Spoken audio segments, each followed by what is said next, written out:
School takes inhaler, boy dies of asthma attack, school takes no blame.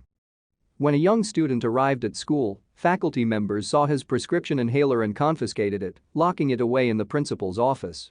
However, when the child suffered a fatal asthma attack later in the day, the school claimed that its officials weren't at fault, citing a disturbing reason.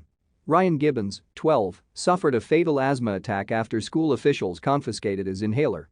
After arriving at Elgin County School in Ontario, Canada, faculty members discovered that 12-year-old Ryan Gibbons had a prescription inhaler in his backpack.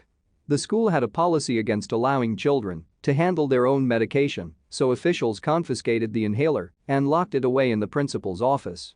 For asthma sufferers, a bronchial attack can leave them just minutes, if not seconds, away from death.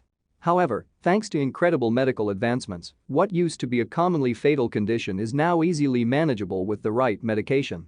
Of course, as Ryan learned, accessibility can be the difference between life and agonizing death. Despite acquiring a doctor's note, Sandra Gibbons says the school wouldn't allow her son to keep his prescription inhaler with him. Despite repeated efforts by his mother, who would send him to school with a doctor's note, officials simply refused to allow Ryan to keep his inhaler at his side. In fact, administrators would tell the concerned mother to stop letting him bring it to school because they already had one in the office for him if he truly needed it, CBC reports.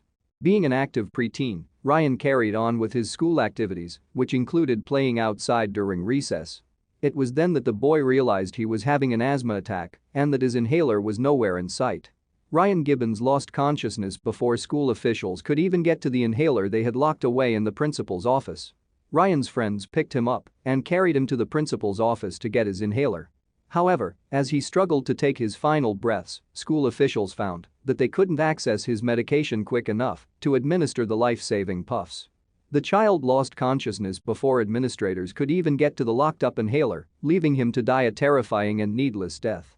Despite the fact that his mother and doctor had both informed the school that Ryan needed to keep his inhaler with him at all times, the school has since denied being at fault in the boy's death. Instead, the school pointed to a district policy which prohibited children from carrying or administering medication, even if it was their own prescription medicine. Medical expert Maureen George says that the school likely had a blanket ban on students carrying medication. According to a medical expert, school officials likely wanted to protect themselves from a potential lawsuit. It's possible that administrators could be held liable if a student incorrectly takes their medication or another child gets hold of it. George explained that the school probably banned inhalers and asthma medications under the blanket anti-drug policy. Sadly, this vague rule left Ryan with no chance of accessing the life-saving medication at the first sign of an attack. The death of Ryan Gibbons prompted the passing of Ryan's Law, which prohibits schools from taking students' inhalers. Since Ryan Gibbons' senseless death, Canadian government officials passed a bill called Ryan's Law, which makes it illegal for schools to confiscate inhalers from asthma sufferers. Now, students will be allowed to have their medication and apparatus within arm's reach, no matter where they go on campus. Although Ryan's death brings about protection for children with similar conditions, his mother is left to grieve the reality that her son's demise could have been avoided.